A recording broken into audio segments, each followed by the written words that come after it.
Morning and welcome to Wooler. So today I'm going to attempt a Cheviot Round short, which is about 32 miles, but we'll talk about the route in a minute. So it was originally called the Cheviot Round short, but it's now known as the McWilliams Round. Now why is it known as the McWilliams Round? It's because of my brother Glen, who actually devised the route. Now Glen's a humble sort of fella and he did name it the Cheviot Round, but the local runners have actually named it after himself, so it's now known as the McWilliams Round short. So yeah, here we go. It's about 32 mile, so I'm going to try and do it over 2 days because I'm certainly not a fell runner in this situation. But what I am going to do is try and camp about halfway.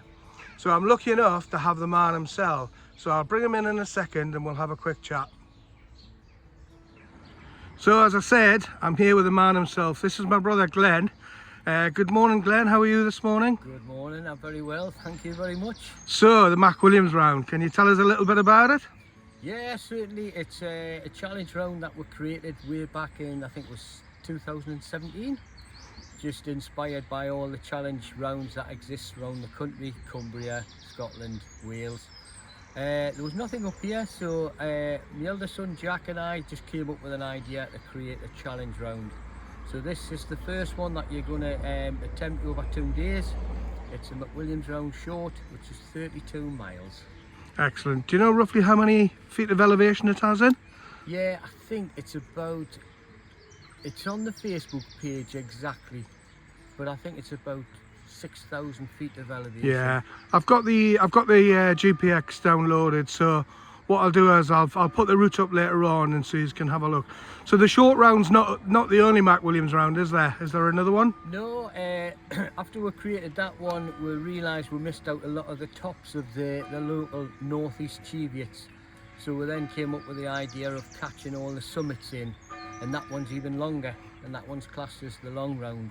Excellent. And that one is 43 miles. Yikes, I don't think I'm there yet today, mate, so we might just stick with the short. Yeah. Have you any words of advice, any tips, any problem areas where you might be able to tell me to keep an eye out? Certainly, what catches a lot of people out is the lack of access to water.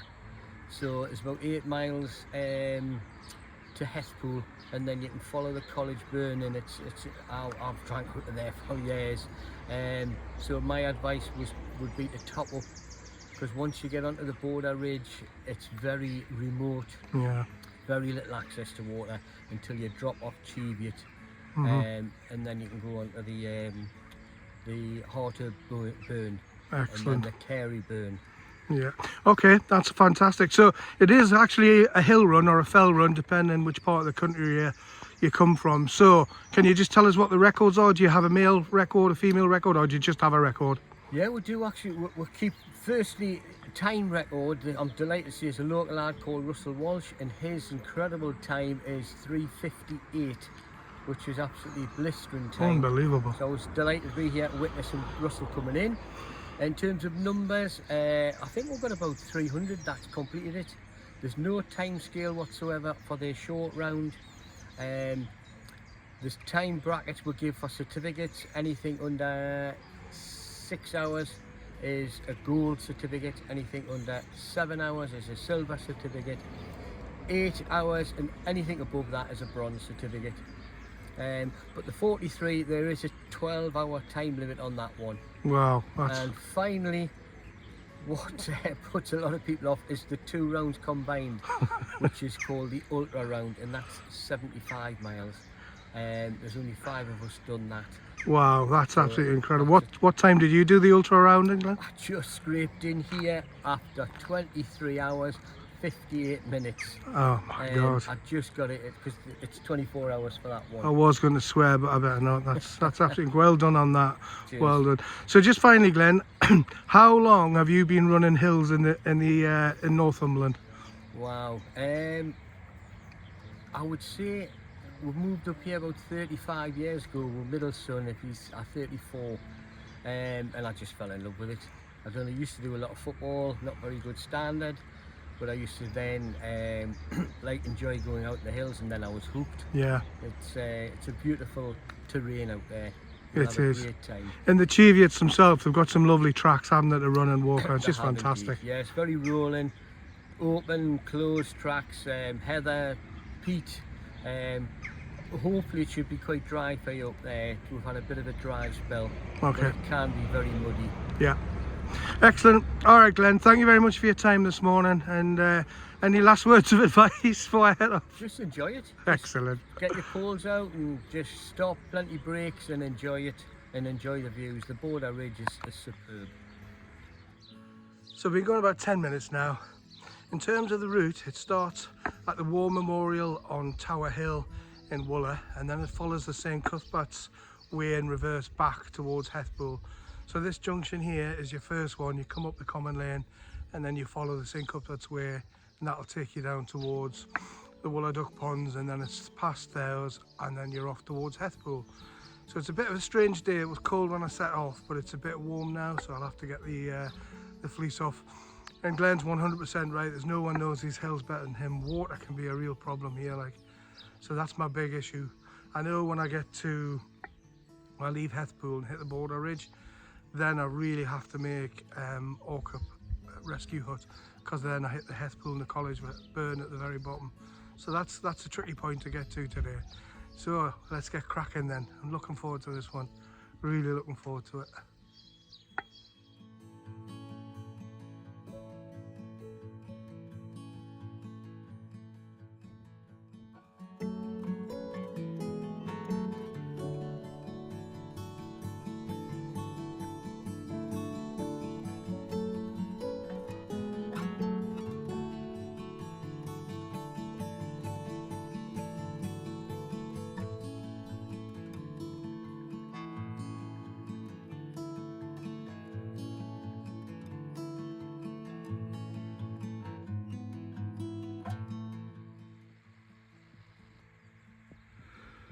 So in terms of navigation, this is Kenterdale Hill.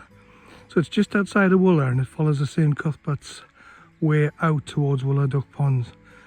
Since Storm Arwen, there's been a few trees down and it's created a multitude of paths. So I got a little bit lost in there, which was, I got myself going round in circles a little bit. But if you just stick to the St Cuthbert's way, so download the route or, you know, follow the map, whatever you're going to do, then it comes down that side and then it goes along there. But tricky little start if you're not prepared. And of course you think you're just outside of Wooler, you think you're doing great, but actually there's a few paths to navigate there. So yeah, interesting. Coming to Wooler Duck Ponds, which is the first real water stop.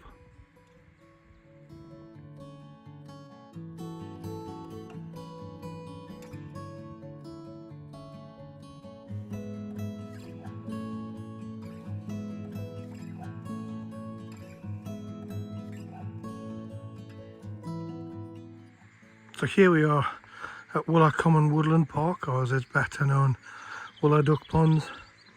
So I've just stopped for a while there just to get my rucksack organised and shed a layer because it's very warm.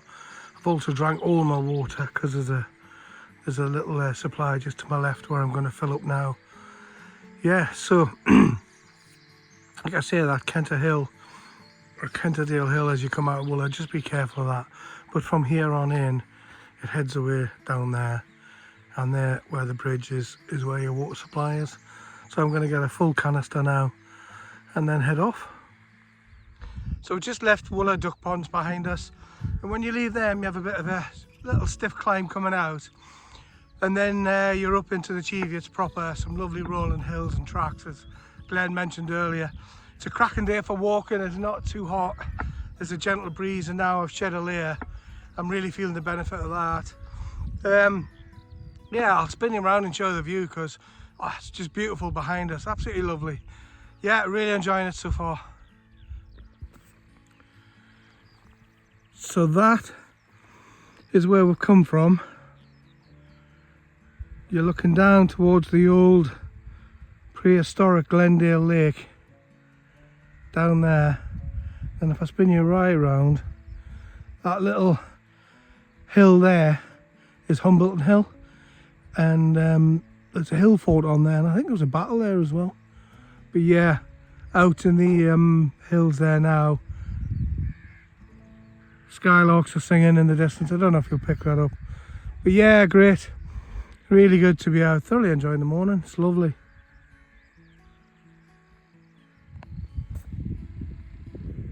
well, that's me been going for about just over 2 hours, 4.5 miles, which isn't bad considering you're fuffing on with the camera and getting rucksacks organised and things like that. But I just wanted to show you a couple of things.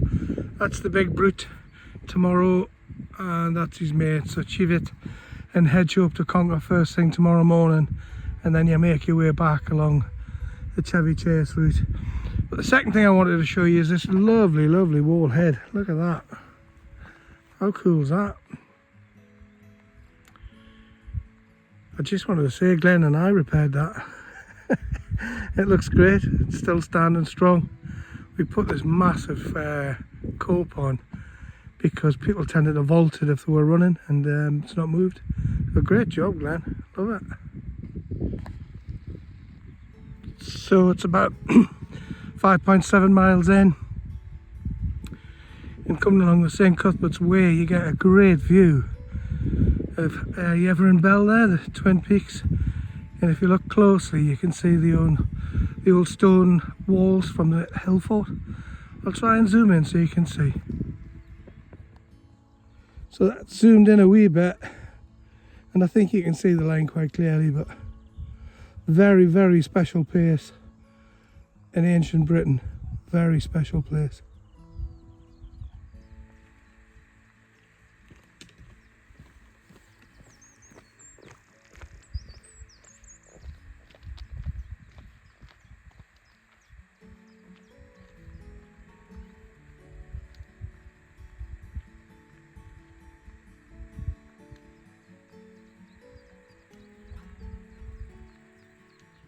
So that's 8.75 miles, just after 12 midday, and I've reached the lovely village of Hethpool, which, as many people know, it's the gateway to many a great adventure along the College Valley.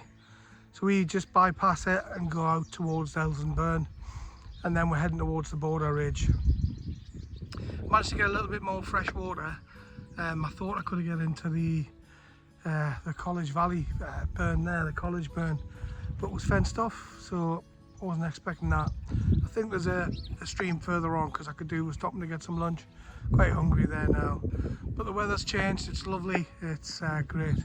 Cuckoos have been calling, lapwings, raven, curlew. It's been fantastic, it's been lovely. So yeah, my feet are getting a bit hot now, so probably need to stop and find somewhere, so I'll push on and get some lunch. So that's 1 PM. I've just finished my lunch, which was a original curry mug shot, which I think was 50p from B&M. It was good, it was all right, and I had a fresh flat peach, which I brought from home. So as I say, 1 o'clock, 9.36 miles in, but I haven't really been rushing. I've just enjoyed the walk out, to be honest. It's been really, really lovely. And I've just had a rather strange experience. I was sat airing my feet, just about to get stuck into a curry mug shop, when a walker passed.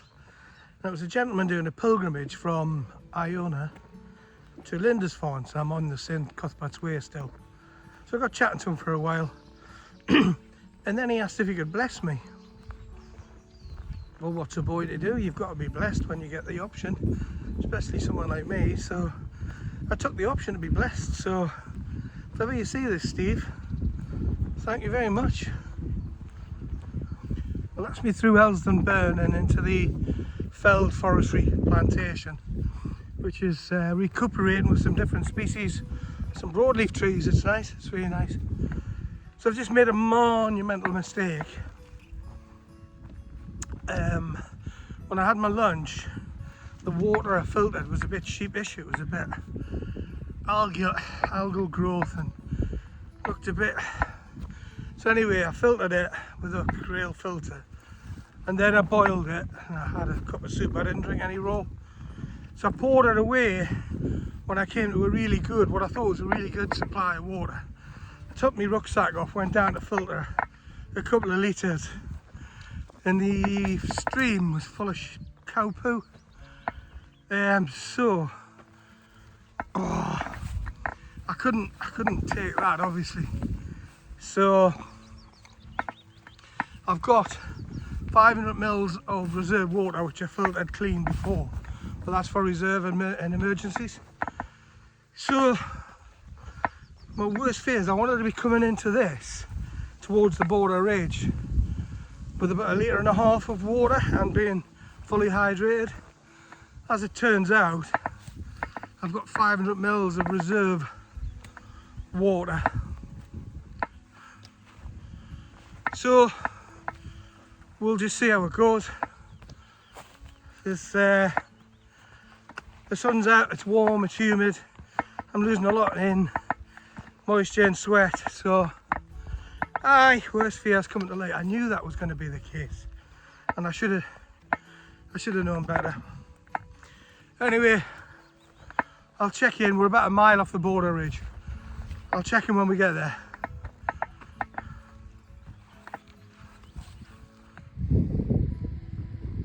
Panic over. Got over 1 litre and a bit there now. This little stream became the lifesaver, so I filtered it with a grill, necked a bottle and filled the grill up and filled the emergency water bottle right to the top. So yeah, we're good to go now. Panic over.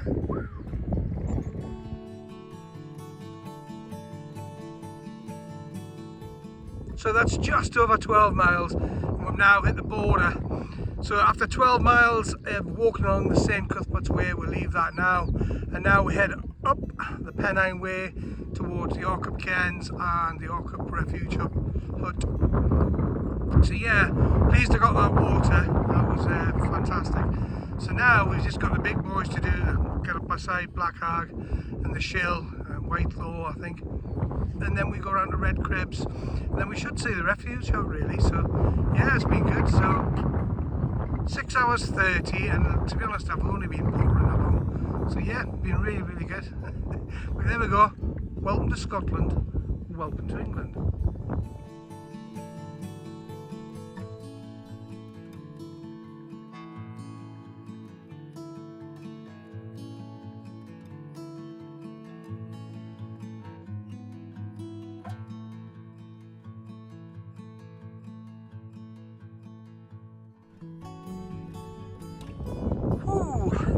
So I haven't spoken for a while because that section when you join the Pennine Way is tough. It's there's no way of saying it, and also the wind's got up quite bad, so I'm guessing the audio will be rubbish on this. Just finished Whitelaw, and we're heading up Steerrig, swinging around towards Black Hag and the Shill. But like I say, the wind's got up, it's quite chilly as well. So bad audio, sorry.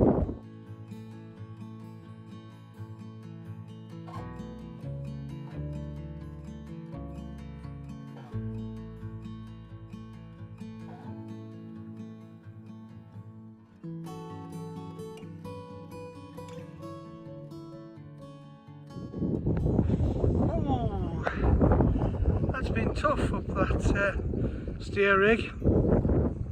So going between the Kerr and Black Hags now, and then we've got the mighty Shill to conquer, and then we start really dropping down towards the refuge hut.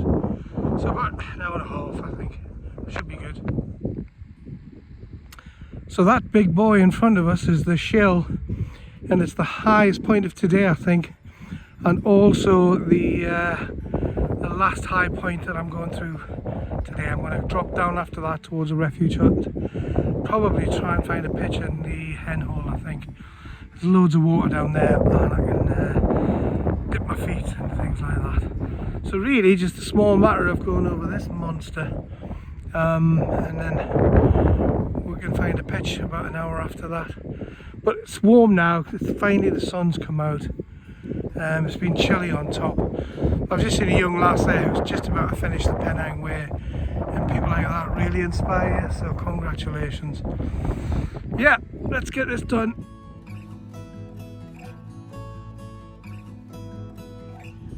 Ooh, so that's the Shill done, and now heading down towards the mountain refuge hut or the hen hole. I'll see how the water situation is. It's a brute, that Shill, like a brute, especially later on in the day at about 15 miles. Ah, gets you.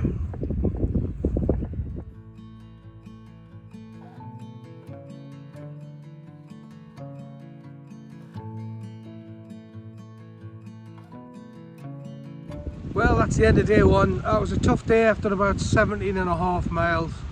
I dropped into the hen hole to try and get a pitch so I can have some water because I was short of water. It's not even pitch and it's windy, but it'll have to do. To be honest, I can't go any further, I'm knackered. So hats off to these people who run it in a good few hours. Well done to them. I'll show you the pitch. It's a lovely spot, it's just uneven. Now you can do. So there's the pitch there.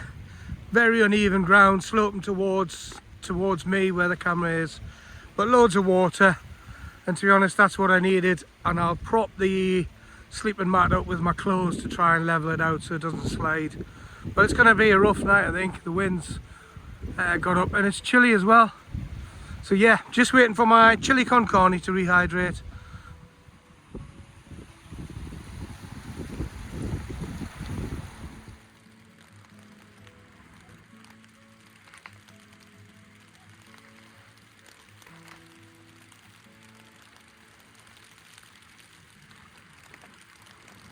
Well, that's me awake and nearly packed up on my second day. Medium sleep, about 4 hours 50 minutes, but I did get quite a bit of deep sleep, which was good. But yeah, pitch was pretty uneven. But what I did is I stuffed all my hiking clothes underneath the uneven side of the sleep mat to try and balance it out. It kind of worked. Still cold. That Parrier quilt's rubbish. It's supposed to be a 0 degrees rated. Nowhere near is it that, like nowhere near. So we had some rain through the night, but it's cleared and it's drying the tent now, which is brilliant, which means I won't be carrying any water weight. I've had some emergency repairs to do on my right foot. Had a bit of a rubbing off these Sherpa boots, which is the first time that's ever happened. So I cut a Compeed up and put it on the pressure patches on the hot spots. So kind of hoping it's a long way out from the hen hole. So first thing today is get some porridge on. I've had 2 coffees, loads of water, which is great. And then ascent Cheviot and then decide whether to drop right back round Coombe Fell and go up edge up. I just take the plunge and go straight down, which you can do, but it's a hell of a hike up and down actually. Not easy on the knees down and not easy on the quads going up. But once you've done hedge up, kind of broke the back of it. So I'm hoping to be away for just after 7 AM this morning. Right, I'm going to get some porridge. I'll check in when I've put the tent away and obviously tidied my pitch. So there's my pitch. Not the most even I've ever slept on, but managed okay. And nothing left but a flat patch of grass. That's my kit to go on. Job done. Goodbye to the hen hole. College Valley looking lovely this morning. Bit overcast but good walking conditions. A little steep climb out, so a little bit puffed. First up, Cheviot.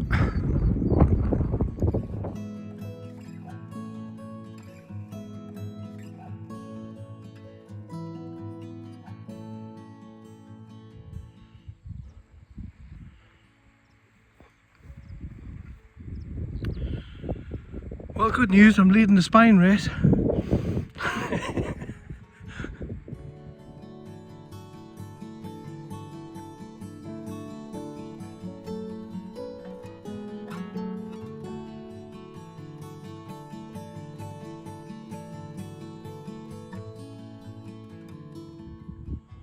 So I'm at the part of the Pennine Way where it splits.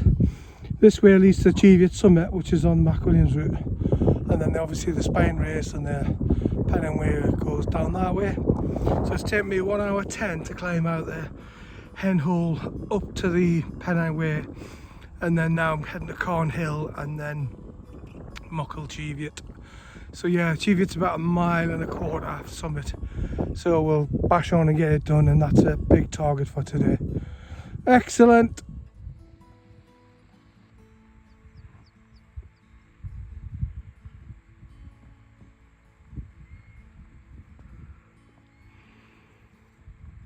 So I'm about 5-10 minutes of Cheviot summit.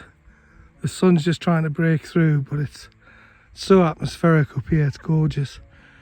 And just in the distance there's a couple of golden plover with a plaintive cry, which is so lovely. So yeah, what an absolute privilege being up here at this time of the day. So let's crack Cheviot, and then we've got a decision to make.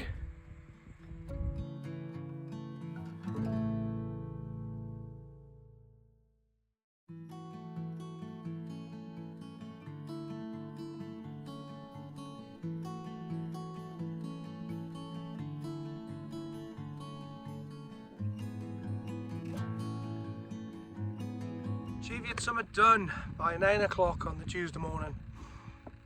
So as I said, we've got a bit of a decision to make. You can drop straight off Cheviot, which is a tortuous descent down towards Langley Forward Valley, and then straight up Hedgehop, which is a killer, but it saves you a good few miles. Or you can go back to Cornhill and then follow the horseshoe round. It's a mile and a half longer, I think, but you don't lose as much descent. I'm in two minds, to be honest, because with a pack, descending straight off Cheviot is a bit of a worry, and also it's quite boggy as well, and I've managed to keep my feet fairly dry, so I don't know. I've just had a satsuma. I'm again dehydrated, so I'm going to get some water in and then make a decision. But once you get through Hedgehop, you kind of done all the big stuff. Like, you've got Hell's Path to do along the Kerry Burn, but yeah, it's nothing compared to this stuff. Okay, we'll have a think and we'll get back to you, but chuffed to get Cheviot done by 9 o'clock in the morning. So I've had a satsuma and a big neck of water, and I've decided I'm going to go back to Cornhill to Coombe Fell and then Hedgehop. I've made cracking time to the Cheviot, better than I thought. So rather than drop straight down off Cheviot, which is a tortuous descent and quite scary with a pack of about 8-9 kilos, I think I'm just going to do that. And then once Hedgehop's there, you know, you've got to give yourself a fighting chance with Hedgehop with his pack on. So yeah, I'm going to do that now. I've shed a few layers. I'm going to get a bit of a lick on because I've got a massive sort of downhill now for a mile and a half, and that'll keep us warm, but also be able to get round there. So yeah, decision made. It's probably not for the purists, and also I'm not going to break any records, so I might as well make a sensible decision. So yeah, that's what I'm going to do. Cool, I'll check in when we get round sort of Coombe Fell way. Excellent, right, see you later on. So I'm nearly at the top of Coombe Fell now, but I'm not sure that was the right choice, to be honest. It is so boggy, and there's huge big black peat hags which are eroding and like a bog fest to get through. So that's really shattering climbing through them. It's really hard work, so I don't know if that's worth doing or not, but I just didn't fancy coming off Cheviot with a pack, and as I've been on my hands and knees and climbing through bogs, maybe that was a better choice. I'll show you what I mean, because these are just bloody exhausting, like, just knackering. I've done about 12 to 15 of these, and this isn't a bad one. I tried a video one before, but I had it on time lapse because I wasn't concentrating. But have a look at these, mad. So this is what I'm on about, these things, and this isn't a bad one, to be honest. Some of them have been above my head, and you know, you're fighting bogs to get through. I've been up to the ankles a few times. I honestly don't know if this is the right choice. If you want to save altitude, it is, but it's hard graft. But is it as hard as climbing straight up Hedgehop from the foot? I don't know. So after 2 miles of absolute bogs, this is Northumberland National Park's attempt to put a footpath in. Do you know, if this was down by Hadrian's Wall, it would be paved, signposted, absolutely everything. Here they've put in synthetic ice, so if you're walking in boots, basically you'll just end up on your backside.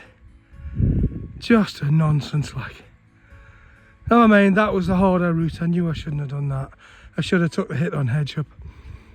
But okay, let's go. There's the big boy in the distance.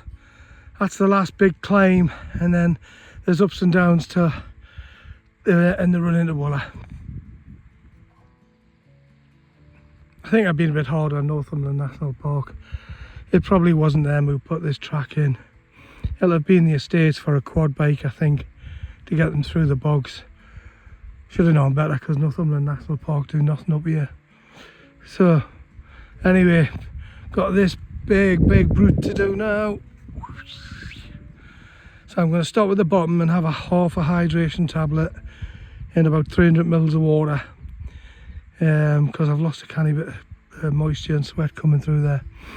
So yeah, God, that looks massive, doesn't it? There's no other words for that. That was exhausting. That was a big mistake, and just as I'm about to climb, Hedgehop Coomfell had one last sting in its tail by dropping me to my knees in a bog. Yeah, struggled to get up. Nah, with that. It's exhausting, that bog trotting, it really is. So I would take the hit. If you're going to do this, I would drop off Cheviot. There's a gully that I've done before when I've done the Cheviot Chase. You come down there and then contour up Hedgehop. I wouldn't do that again. In fact, I'm never coming here again. Not Coomfell, it's horrible. There's no paths. It's just riddled with ravines and bog and hags. Leave it to the golden plovers and the marsh harriers. No place for a human there, like.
So that's Hedgehop Summit, just behind me with a trig point.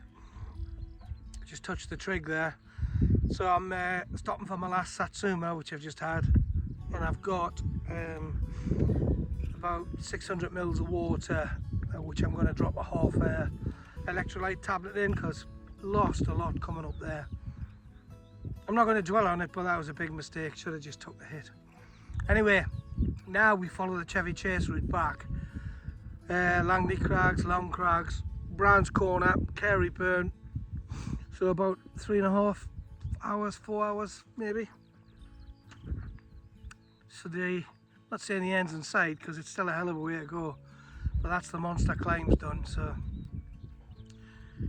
what we're on, 4 hours 25 and just about 7 miles. So yeah, canny morning, but tough route.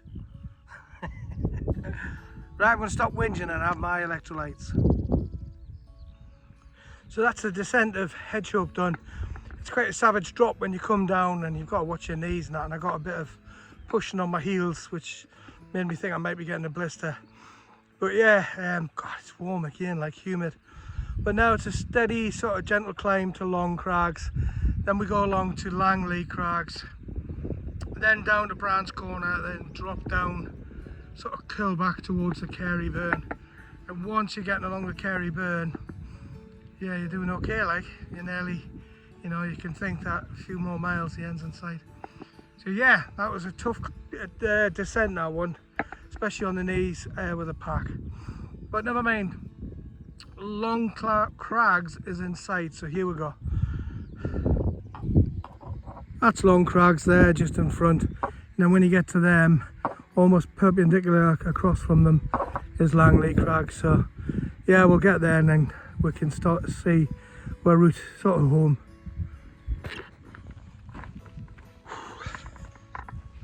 So I've just finished the crag section, Long Crags, past Housey Crags and then Langley Crags. But as I was approaching Langley, there was a big herd of cows and they weren't friendly, like, so I had to detour off a bit. And of course, when you detour off here, you're straight into bilberry, heather, bogs. So I got a bit myself in a bit of a pickle there. But I think I'm on the right track there now. I've just had a look at the map. To be honest, it's getting a bit sort of tiring now. You think you're doing okay, and then something like that happens and it throws you. Took the wind out my sails, to be honest. Sort of felt like I'd hit the wall. But anyway, hoping that track there, I'm hoping that track there takes me all the way down, and that's the end of the heather bashing. But yeah, there's always something in there. But before I get too far off the route, I need to check this. So that's Brands Hill and Brands Corner done. Struggled to get right down, to be honest, because the estate's got paddocks sort of blocked off and they're electrified. They've got like electric fences around them. So I did the best I could and then cut round them a bit, because I don't know what they are. It might be nesting birds, it could be curlew, there could be... so I didn't want to disturb them really. So I've cut round them and I've now rejoined the route. So I've only missed a tiny bit, but it didn't seem right to go and disturb these because there's curlew all around and it might be that. So yeah, so heading down to the Carey Burn where I can finally get some water. I've not actually had the chance to get any water since this morning, since I set off. And that's because I went round Coombe Hill and Cornhill, and bloody hell, double mistake, because if I dropped down in the bottom I could have filled up at the bottom of Headship. So anyway, I always feel when I'm doing the Cheviot Chase, which this route is now to finish, that when you get to Carey Burn, which is just over the hill here, you kinda know the route in, and you can just kind of not glide in, but you can sort of switch off and think, okay, all the big buggers are done, all the rough stuff's done because it's good paths now, apart from the section along the Carey Burn where the swimming pool is. If I wasn't too pushed for time, I'd have a swim today actually.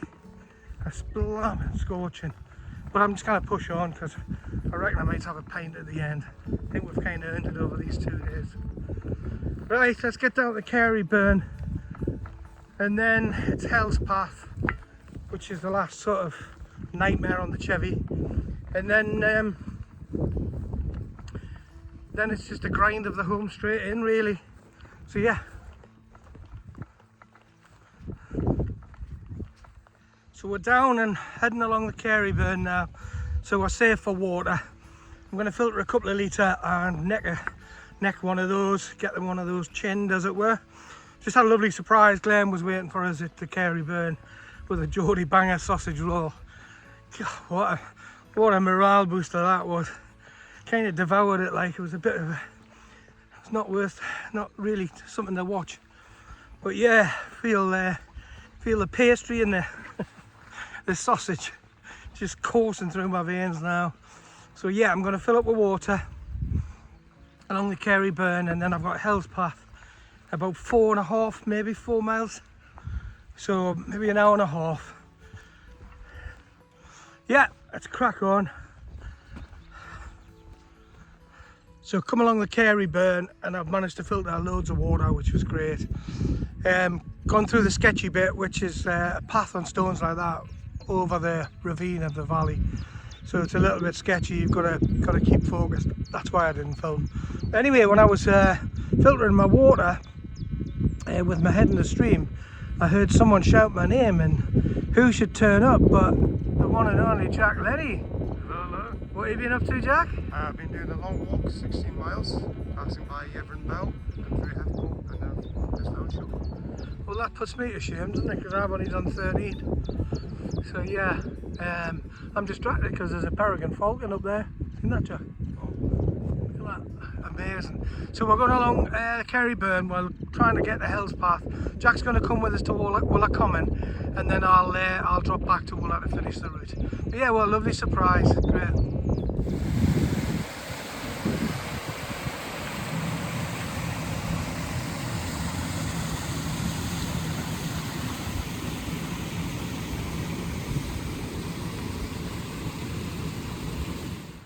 There's Jack driving away.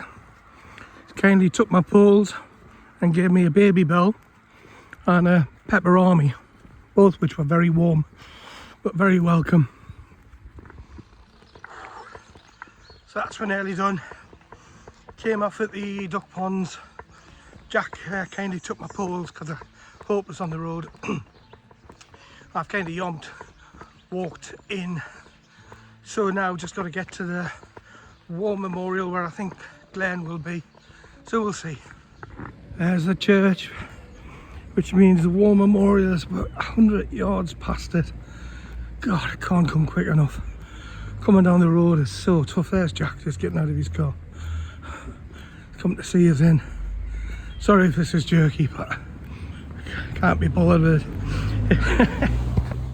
Well, here he is, he's finished the short round, 32 miles. He's loving these last few steps. That's it, Kate, you've done it. Congratulations. Thank you very much. Take it off and touch the monument wall. Complete.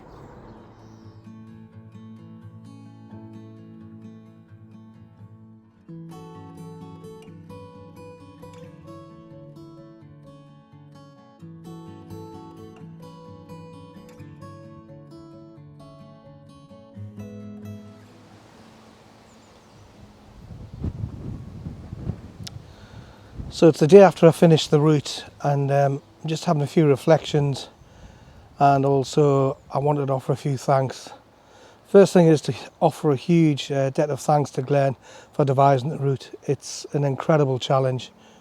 I've done a few challenges over the year and that ranks up there with one of the toughest I've ever done.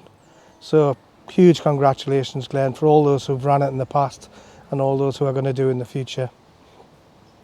Secondly, a big thanks again, Glen, for supporting us, and all the lads, including my two boys, who checked in when I was on the route. It really makes a big difference when you know someone's thinking about you when you're out there. So thanks for that, guys. So reflections on the route. It's tough. There's no two ways about it. It's a tough route. And as we said all along, don't underestimate the lack of water in the Cheviots. It's strange because there's a couple of main valleys where there's plenty of water. You get up on the tops, which this route covers a lot of, and there's no water. And I know people in the past, some great runners, have fallen foul of that, so don't underestimate that. But secondly, if you love hill walking, if you love fell running, if you love walking and wild camping or through hiking, that is an incredible route to do. You get a full flavour of the Cheviots. It's great. It really is. On reflection now, the day after, it's a fantastic challenge. So all I would say is give it a go. So yeah, let's see where the next adventure takes us. So if you've made it this far, thanks very much for watching. I'll see you on the next.